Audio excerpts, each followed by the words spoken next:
Hello, this is the Maya Artifact episode number 1124 शायद. कारण आज मी आयफोनने रेकॉर्ड करून राहिला आहे. ॲक्च्युली हा व्हिडिओ आर्टिफॅक्ट एपिसोड आहे. त्यामुळे होते की आपला जो जुना मोबाईल आहे म्हणजे तो मोटो G3 तो खाली आहे, चार्जिंगवर आहे. सो मला वाटलं आपण यांनीच रेकॉर्ड करावं. सो आजचा दिवस म्हणजे म्हणजे असे खूप काही स्पेशल दिवस असतात की ज्या दिवशी जेव्हा वाटलं म्हणजे असं वाटलं की आता आपल्याला रेकॉर्ड करायचं आहे, आर्टिफॅक्ट एपिसोडची वाट बघायची नाही राईट नाऊ. सो आता झालं. आज सांगू आज ॲक्च्युली काय झालं की आज संध्याकाळी आला पाऊस 6:30 वाजता इथे नागपूरमध्ये. सो आता एवढ्या गरमीमध्ये संध्याकाळी पाऊस आला. It was feel relief great. आणि मस्त पाऊस आला आणि मस्त वादळ वगैरे आले, पाऊस आला, मस्त वास येऊन राहिला जमिनीचा, मस्त. It was relief great. मला वाटलं की आपण फोटो काढावा आणि व्हॉट्सअप स्टेटसवर टाकावं. So I exactly had to do that. म्हणजे मी फोटो काढला आणि व्हॉट्सअपच्या स्टेटसवर टाकला. आता आपण तर काही असं एक्सपेक्ट तर करू शकत नाही ना की जस्ट लाईक कोणी आपला स्टेटस बघेल ना, कोणी हे करेल, रिप्लाय करेल वगैरे वगैरे. जस्ट लाईक असं काही आहेच नाही ना. सो मी पण काही एक्सपेक्ट वगैरे केलं नव्हतं. बट जसं स्टेटस टाकलं 5 मिनिटांनी तिचा मेसेज आला. कोणाचा? स्नेहा तामगाडीचा मेसेज आला, कुठे पाऊस आला रे. आणि देन तिचा जसा मेसेज आला आय वॉज डूड. म्हणजे मी इतका हवेत उडलो ना, म्हणजे इतकी खुशी झाली भाऊ. मी त्याच वेळेस रेकॉर्ड करून टाकला आर्टिफॅक्ट. तेव्हाच मी रेकॉर्ड करून टाकलं की आज असं झालं तसंच झालं, भाऊ वगैरे वगैरे. अरे मेरे बाप. आणि आय डोंट नो. आणि बट नाही का तिला रिप्लाय झाला मला करताच ना. म्हणजे इतका बेचैनीवाला रिप्लाय दिला ना की खूपच. म्हणजे just like I am not really interested on her. So अशाप्रमाणे तिला मेसेज दिला हो वगैरे. ॲक्च्युली मी तिला चॅट करू शकत होतो बट मी केलं नाही. व्हाय? कारण ॲक्च्युली मला चॅटिंगच करता येत नाही. या that's the really bad point. कारण मला कळतच नाही का कोणत्या वेळेस का बोलावं. म्हणजे चॅटिंगच्या वेळेस नाही का समजतच नाही का बोलावं. म्हणजे जस्ट लाईक समजा जर मी समोर आहे ना, समोरासमोर नाही का मी खूप चांगल्याने बोलतो रे. म्हणजे जस्ट लाईक आर्टिफॅक्ट एपिसोड पहा ना की मी खूप चांगल्याने बोलतो, प्रत्येक गोष्ट प्रॉपरली इलॉबरेट करतो वगैरे वगैरे. चॅटिंगमध्ये माझे बोटं कामच नाही करत. जस्ट लाईक का बोलू का नाही वगैरे वगैरे हेच होऊन जाते. सो अशाप्रमाणे सिच्युएशन होते. सो त्यामुळे माझं मोठं खराब आहे चालला अशा परिस्थितीत. बट एक चांगली गोष्ट झाली की तिच्याकडून रिप्लाय आला. सो इट जस्ट लाईक मी हलक्यानी थोडा कसं तरी प्रेझेंटी लावू शकतो. हप्त्यातून एकदा तरी बाई मी आहे ह्या जस्ट लाईक दॅट. बट म्हणजे आज मला असं कळलं राव की साला मी किती पागल आहे खरं तिच्यासाठी. हा म्हणजे बहुत जास्त मी म्हणजे असं म्हणायलाच नाही पाहिजे. आणि आता असं म्हणायला पण मला काय आता लाज वाटत नाही की I also like that girl. आणि म्हणजे मला एवढं माहीत होतं की मी त्या मुलीला लाईक करतो. बट एवढा लाईक करतो हे नाही माहीत होतं. म्हणजे तिला आवडण्याची जे इंटेन्सिटी वॉज रिअली हाय. आणि म्हणजे मी स्वतः एक्सपिरियन्स करून राहिलो ना. जेव्हा तिचा मेसेज आला माझ्या मनामध्ये एक प्रकारे वादळ तयार झालं. I don't know what would I say. Just like इतका हॅपीनेस होता ना त्या मोमेंटमध्ये, इतका हॅपीनेस का मी एकटाच हसून राहिलो आहे. डिझाईन करता एकटाच हसून राहिलो आहे आणि रोमॅन्टिक गाणे ऐकून राहिलो. वाव. आणि हे अशा प्रकारची फिलिंग्स आहे ना जस्ट लाईक खूप कमी वेळेस एक्सपिरियन्स करायला भेटते. आणि हे मी एक्सपिरियन्स करून राहिलो आहे. So I don't know how should I explain this thing, but एक प्रकारे हवेत उडल्यासारखं वाटतं राव. म्हणजे विचार करणं, आपण ज्या मुलीला लाईक करतो त्या मुलीचा आपल्याला रिप्लाय येतो. डूड, इससे बड़ी बात क्या हो सकती है. आवाज नाही म्हणजे असं नाही म्हणता येत की इट्स लाईक पाहू आपण, म्हणजे समोर काही सिच्युएशन बनत असेल वगैरे वगैरे, so then figure it out करू. But I don't think so. जी गोष्ट आपल्याला आवडते तर जास्त जवळ जायचं. आपण ऑलरेडी खूप काही एक्सप्लेन केलं आहे तिच्याबद्दल. सो आजच्या फक्त जेवढं काही फिलिंग्स आहेत तेच एक्सप्लेन करायच्या, बाकी इथं अशा काहीच नाही. सो आज सॅटरडे आणि उद्या मी वर्धेला नाही चाललो आहे, कारण परवाच माझी मॉर्निंग शिफ्ट आहे. सो इट जस्ट लाईक, समजा जर मी उद्या सकाळी जाईन तर संध्याकाळीच वापस यावं लागेल आणि त्यात काही फायदा होणार नाही, कारण जाईन ना संध्याकाळी वापस येईन. It was not really good. So थांबून जाऊ म्हणलं. कपडे वगैरे काही चांगलेच आहे, एवढे काही खराब नाही आहे आणि आरामशीर निघून जाईन हा हप्ता. सो नेक्स्ट वीकला म्हणजे सॅटर्डेला मी निघून जाईन. तेव्हा ते 14 एप्रिल पण राहीन. सो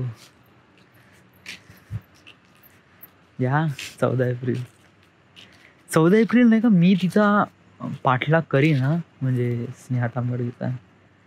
पागल झालाय, 14 तारीखला किती मोठी रॅली निघते, तू कसा पाठलाग करशील तिचा, सांग बरं. No you can. आणि जस्ट लाईक नाही का, तेव्हा खूप सारे सिच्युएशन पण राहील, म्हणजे त्यावेळेस आपले सगळे मित्र नाचत राहील. देन हाऊ शुड यू, म्हणजे मग तू कसा काय तिचा पाठलाग करशील वगैरे. इट जस्ट लाईक तुला असं म्हणजे हातातला वडापाव सोडून, म्हणजे हातातला केक सोडून तुला वडापावकडे धावावं लागेल. Just not really good. या म्हणजे तुला वडापाव आवडते, बट समोर केकसारखे मित्र आहे, सो एन्जॉय विथ दॅम. भाऊ पुढल्या हप्त्यात वगैरे काही असं बोलणं चालणं वगैरे वाढलं तर बोलू. बट सच यार, माझ्यामध्ये नाही का हिंमत नाही आहे. म्हणजे लिटरली सांगतो, माझ्यामध्ये नाही का हिंमतच नाही त्या मुलीला आपल्या मनातलं सांगण्यासाठी.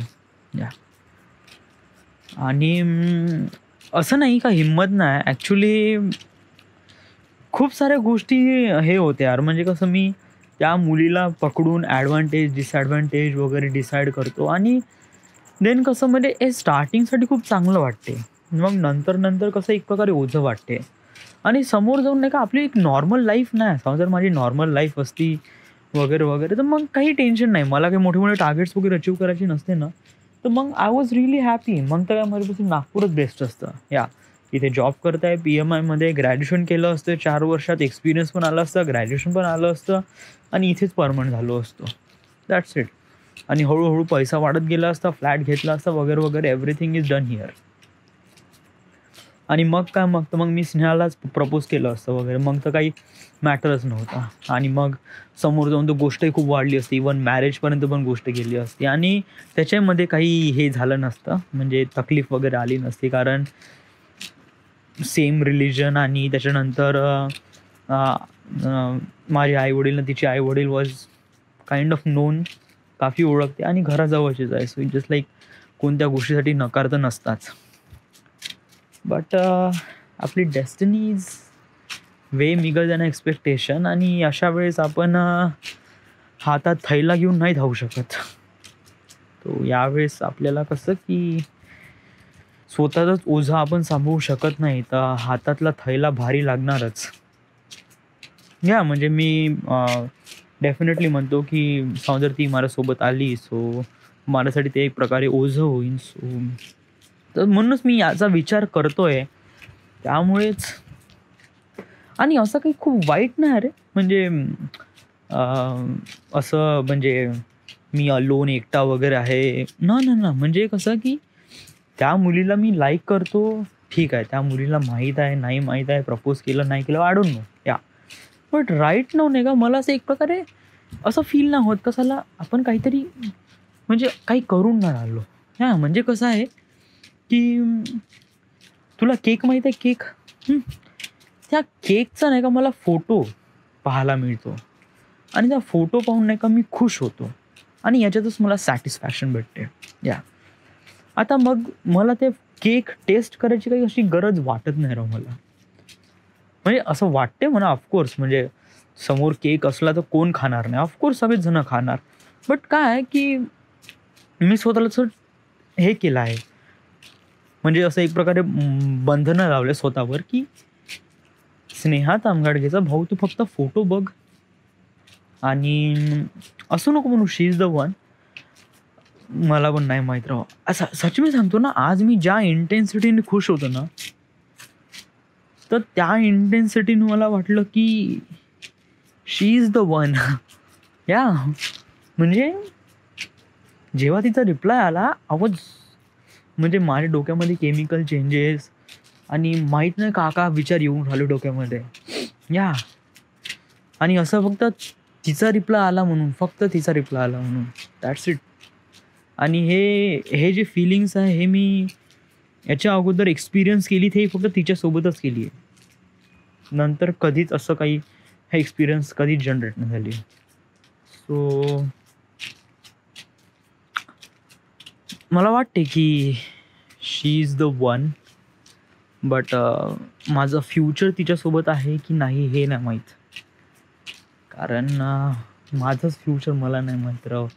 तर माझ्या फ्युचरसोबत ती रिलेट करते का नाही हे कसं सांगू शकणार, राईट? बट सच मी सांगतो, जाऊ दे ना यार, जे झालं ते झालं. कशाला आपण डिस्ट्रॅक्ट व्हायचं यार त्या मुलीमागे? डिस्ट्रॅक्ट वगैरे नाही रे, म्हणजे ही जस्ट लाईक आपण आपल्या पाथवर बिलकुल कन्फर्म आहे. असं नाही का आपण डिस्ट्रॅक्ट झालो आपल्या way through. No no no, ही जस्ट लाईक व्हेरी बिलकुल सरळ रस्त्यावर आहे. असंच कुठे टिल्ट वगैरे नाही झालो नाही आणि काही अपोजिट मार्गाने पण नाही चाललो आहे. नागपूरमध्ये जॉब करत आहे. पुढल्या वर्षी आपण पुण्यामध्ये जाणार आहे. आज माझा पेमेंट झाला आहे आणि ॲक्च्युली मी म्युच्युअल फंडला कॉल केला होता आणि त्यांचा कॉल आला. But actually me coffee busy होतो, तर त्यामुळे मी कॉल उचलू शकलो नाही. बट त्याच्यानंतर मग मी म्युच्युअल फंड्सबद्दल नाही का थोडेसे यूट्यूबचे व्हिडिओ बघितले आणि स्वतःला अंडरस्टँड केलं की mutual fund is important to me, का इम्पॉर्टंट आहे का नाही.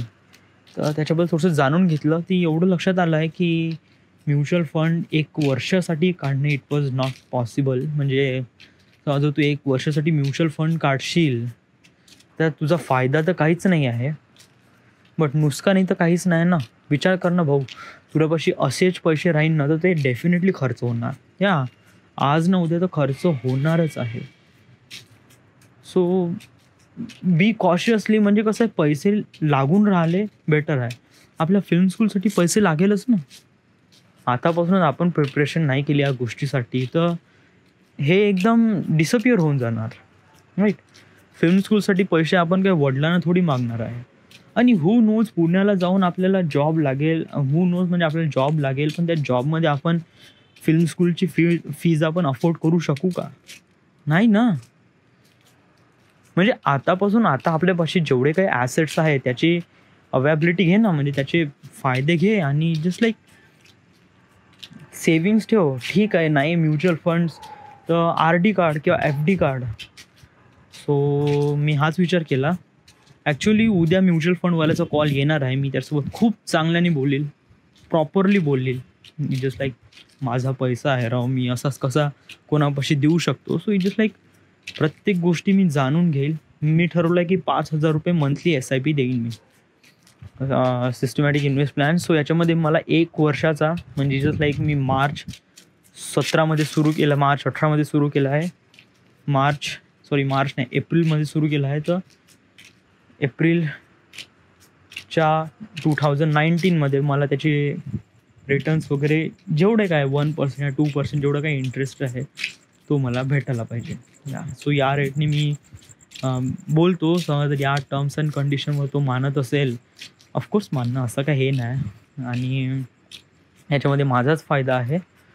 सो मला हे करावं लागेल. सो उद्या मी त्याच्याशी प्रॉपरली बोलतो आणि समजा जर तो बंदा वगैरे नाही पॉसिबल होत असेल, हां, अरे तो म्हणे की सिस्टमॅटिक SIP इन्व्हेस्टमेंट प्लॅन SBIमध्ये ऑफर नाही, म्हणजे ते ICICI बँक किंवा HDFC बँकमध्येच होऊ शकते. सो मला वाटते की आपण